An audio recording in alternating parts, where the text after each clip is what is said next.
ونؤمن به ونتوكل عليه ونعوذ بالله من شرور أنفسنا ومن سيئات أعمالنا.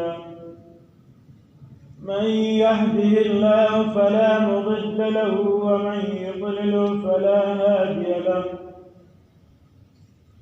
ونشهد أن لا إله إلا الله وحده لا شريك له. ونشهد أن سيدنا وحبيبنا ومولانا محمدا عبده ورسوله. أما بعد فإن حديث كتاب الله، فإن هدي محمد صلى الله عليه وسلم، فإن شر الأمور محدثتها وكل محدثة بدعة وكل بدعة ضلالة وكل ضلالة في النار. أما بعد فأعوذ بالله من الشيطان الرجيم. بسم الله الرحمن الرحيم.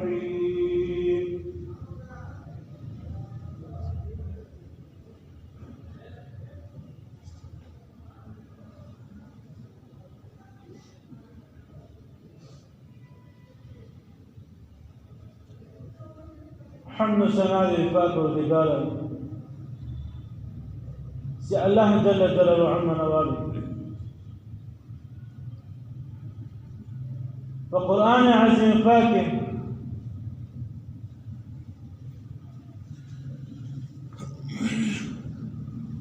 وفرمائل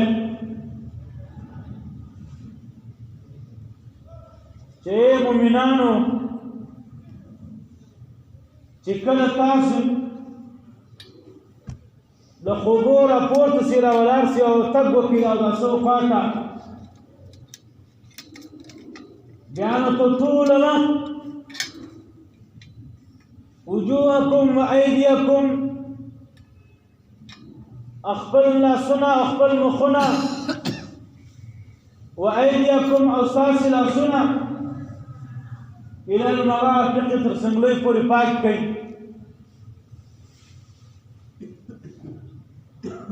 وامسحوا برؤوسکم، تاسې مسح وکړئ په خپلو سرو باندې. وارجلکم الى الکعبین، تاسې پښې پرېمنځئ تر ګوډیو پورې. محترم دوستانو، الله جل جلاله عما نواله وإنسان تجسده دی د الله په حضور کې حاضري کول غواړي. الله جل جلاله ورته فرمایي چې ته به اولاد سچم چې تا بیداره شوې نیت دې وکړې دا اوداسه زما د عبادت کولو تب پتا رقم انداز کی صفائی کے او ما تب راځي. الله جل جلاله هغه دوه شرط د اسلام چې لمونځ دی د لمانځه لپاره بیا شرط هغه اودس دی. د اوداسه لپاره شرط استنجا ده. مسلمان چې هر کله دا نیت وکړي چې زه به د الله په حضور کې بدلېږم او الله جل جلاله ته به فریاد کوم د الله جل جلاله پس دا عبادت چې پر ما فرض دی فرض به ادا کوم، نو دا انسان به تر ټولو له مخه دا انسان به استنجا وایي، د استنجا ادب، د استنجا حکمونه طریقه به ځان ته معلوموي. نو تر ټولو مخکې انسان چې څه ټیم نیت وکړي چې به ځم اودس مات به کوم، تر ټولو مخکې به اولاد انسان دا معلوموي چې زه پر کوم ځای کښېنم هغه ځای خو دا رقم نه دی چې زه لاندې یم هغه تر ما لوړ دی چې زه دغه کوم زندګي کوم هغه پر ما باندې واپس راشي. اول به دا معلوموي چې چې کوم نجاست سره مازي چې هغه بېرته پر ما پر خوا نشي راغلی پر بله خوا ولاړ شي د مځکې خیال به ساتي دوم هغه انسان به دا خیال ساتي چې کومه خوا ته مخ ګرځوم یا به کومه خوا ته شا ګرځوم آیا دا خو بیت الله شریف ته نه شوله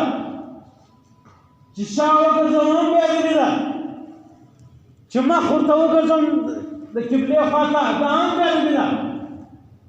انسان په سجای کې د دوم شي دا خیال ساتي دریم انسان به په سجای کې دا خامخا خیال ساتي چې هغه انسان به دا وایي چې هر نجاست دی وکړي غټ کوچنی هغه انسان به دا رقم په اوبو صفا کوي چې د ده پوره یقین پر دې خبره باندې راشي ذاته پر دغه ځای باندې نجاست ګند نه شي پاته د صفایي به ډېر خیال ساتي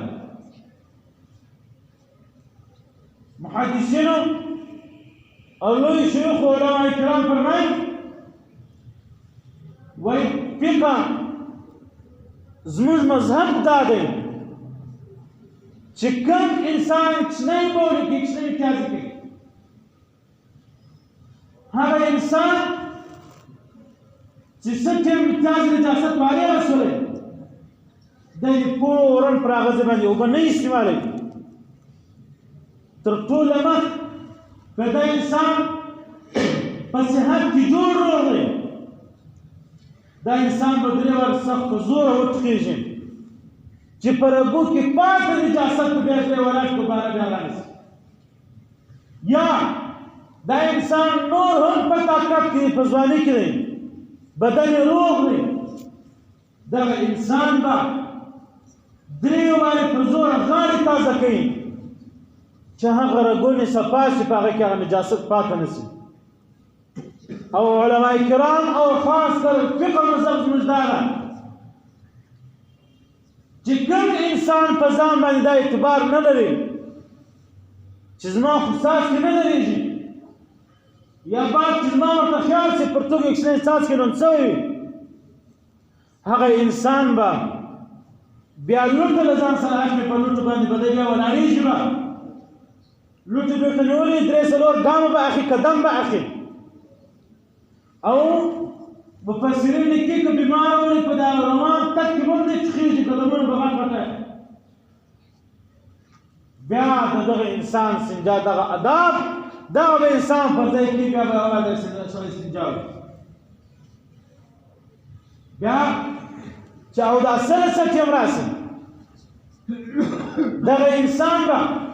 تر ټولو بهتره خبره دا ده چې دا انسان به د قبلې پر خوا مخ اړوي ښه خبره ده که چا نه وړه ګناهګار نه دی که چا واړوله ډېره بهتره خبره ده چې دا انسان د قبلې پر خوا باندې مخکې اوداسه ته کښېني بل نه او مخکې کښېني بیا د هغه بعد داسې دعا وایي اعوذ بالله من الشیطان الرجیم بسم الله الرحمن حقیقت کی دعا اعوذ بك من همذات الشياطين واعوذ بك رب ان يحضرون وانسان بصرف اسانتیا لپاره انسان به اعوذ بالله وایي بسم الله وایي بیا به دغه انسان اول لاسونه پرېږدي لاس دا واجب دی دا هغه سنت دی چې خامخا به اول په اوداسه کې پرېمنځئ نو ځکه دی مقام د واجب نه دی چې ستا لاس خو بیا ځای مدار شوی نه دی اوله صفایي به ته له لاسه شروع کوې چې ته لاس پرېمنځې د لاسه بعد بیا به ته مسواک رااخلې اصل انداز طریقه یې ده مسواک دا بیا په دا رقم ګوتو کې نیسئ چې درې ګوتې ورباندې لوړ دا بټه ګوتې وسرته دا کمچۍ ګوتې وبېخته دا په دا رقم نیولی دا یې صحیح طریقه د مسواک دا رقم چې په ټوله مټ کې نه په دوو ګوتو نه په درو ګوتو دا رقم دا یو ګوته کې نیولی دغه سنت طریقه چې پیغمبر علیه السلام موږ تاسو ته ښوول. بیا به دغه انسان بسم الله ووایي، او که کوم انسان په حافظه کې لږ قوي وي، هغه انسان په دعاګانو په کتابو کې دغه دعا زده کړي چې اللهم طهر القلب ونور القلب وطهر البدن وحرر الجسد على النار. الهي ته زما خوله را پاک کړې، زما زړه را پاک کړې، زما بدن پاک کړې، او زما پر د روح بدن په دواړو باندې د جهنم اور حرام. دا مسواک د پیغمبر علیه السلام سنت دی. دغه دعا الله جل جلاله نه رد کړي، دعا قبلي شي. کله انسان په عربي کې نه ذکر او په پښتو کې دعا وي چې کوم انسان ما سوا د مانځه د دین هغه رکن چې هغه په عربي کې د نه ذکر او انسان په پښتو کې هغه دعا وایي، دغه دعا ته په پښتو کې وایي. بیا به د شي اړخ بالا غشونه به وایي، بیا به د کیڼ بیا به د شاخ بالا غشونه وایي، بیا به مخامخ، بیا به کیڼ اخ بالا، بیا لاندې بالا، بیا نو دواړه والی شي.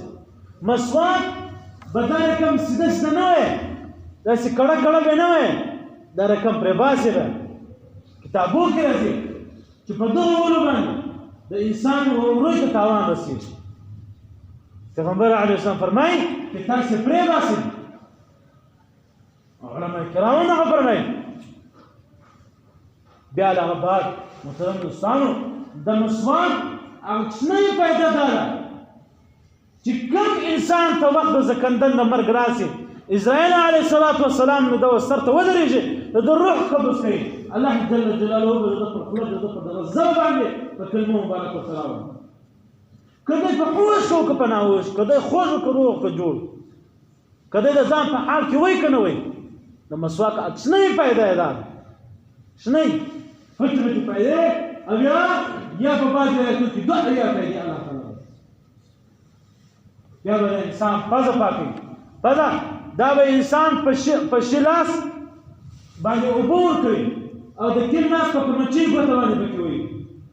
لازمن چې هغه ته پوره اوبه ورسېږي. دومره هم نه د غسل په رقم چې تر هډویو ورسېږي،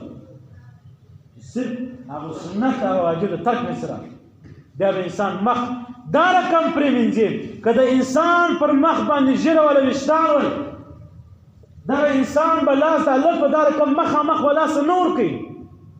دا انسان به دا لاس لمه پورته کوي، دغه ځایونه به له دا تندي سره برابروي، دغه رقم به دا اوبه ورباندې راګرځوي په دا مخ مبارکه. نو دغه اوبه دا به دا مړې مړې ورته راشي د ژیرو بیا خو ته به الله په فضل سره ورسېږي. په اوداسه کې چې معمولي یو ځای انسان وچ پاتې شي او انسان د غفلت د وجې پاتې شي، دا اودس نه دي شي، دا لمونځ نه دي شي. یو انسان په پوهېږي، په خبر دی، ادا کوي یې، خطا شي، غلط شي، په منډه وي، نظر وشي، هغه الله ورته تېرېږي. یو انسان په کسه کې په غفلت کې کوي، هغه الله جل جلاله نه معافوي. او د کوم چا ژیره نه وي،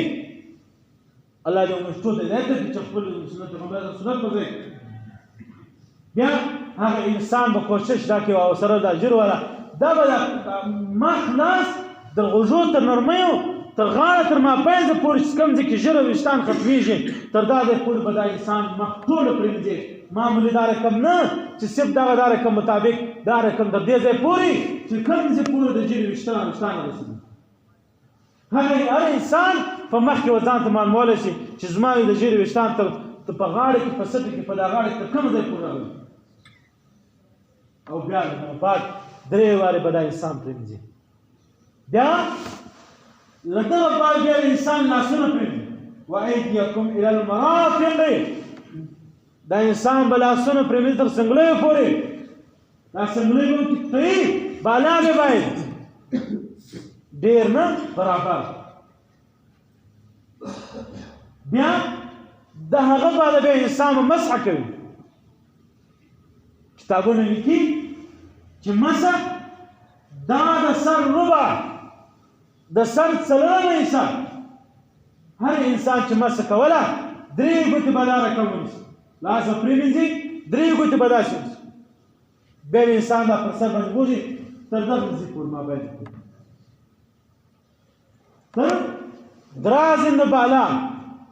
زمونږ ستاسو په ساده لفظ کې تر ښکره پورې درازند اصل ته وایي د درازند تر بیخه پورې به دا انسان بیایي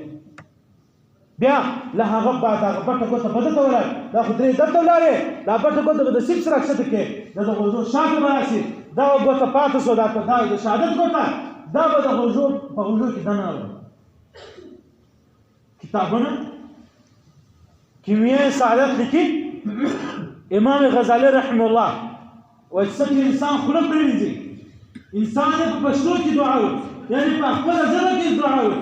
چې یا الهي تا ماته خوله راکړې ده ته ماته دا ستا خوله زه نن پاکومه ستا د عبادت لپاره یا اله العالمینه ته خو دا خوله په امانت کې وساتې چې د خوله څوک ځیر نه پزه پاکې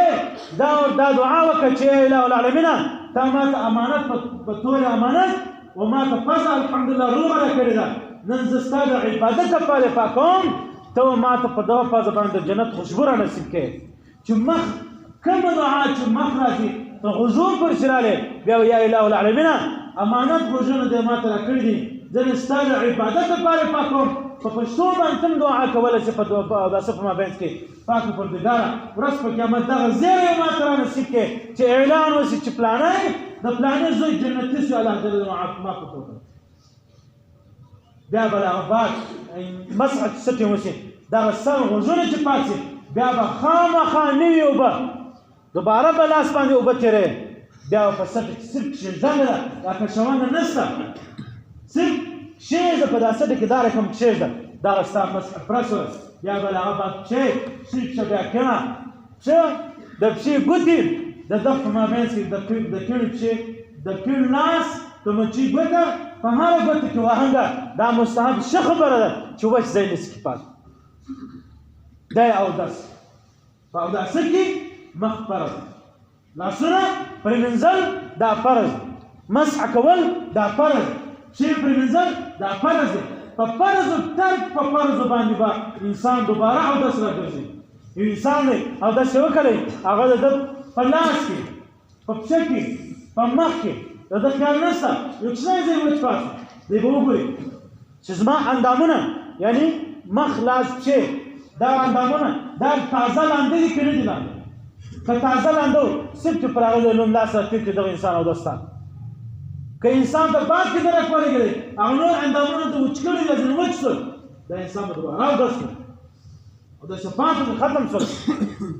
تر هندوستانو د فرض عبادت لپاره الله جل جلاله چې هغه دوه رکن لمونځ د لمانځه لپاره الله جل جلاله په قرآن پاک کې فرمایي چې یا ایها الذین آمنوا اذا قمتم الى الصلاة فاغسلوا وجوهکم وایدیکم تاسو څه کوئ د لمانځه خواته نیت کوئ یا د خپلو خوبو نه راپورته شئ په بل روایت کې راځي تاسو بیا خامخا ځاس اته لاسونه استنجا به واست له استنجا بعد به اودس کوئ اوداسه دغه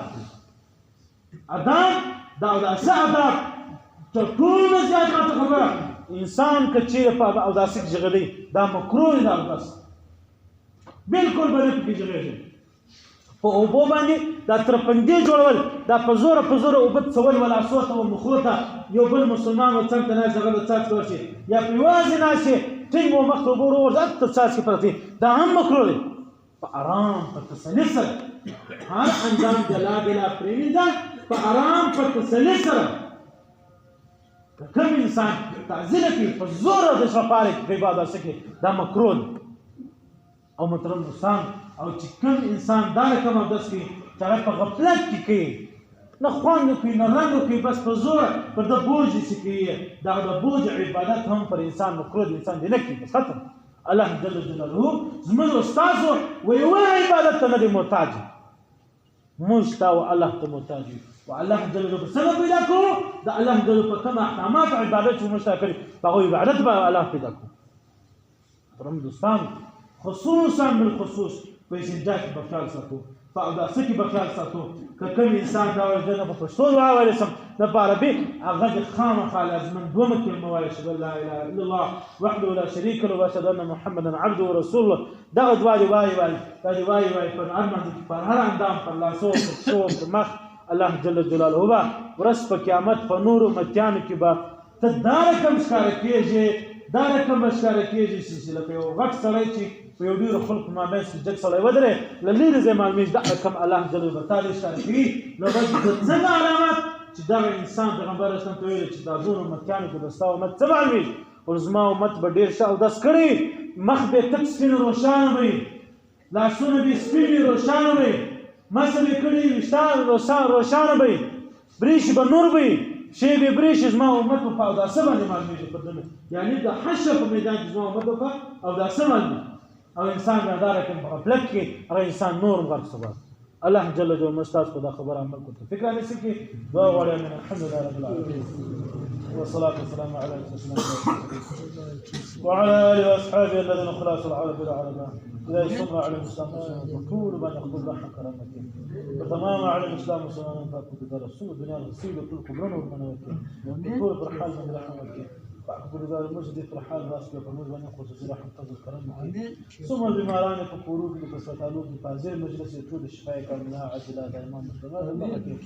ثم على الإسلام وسلام فأقبل ذلك طول خير ظن ونسكين وقولوك بركة ونسكين اهدنا الصراط المستقيم ونسكين اهدنا الصراط المستقيم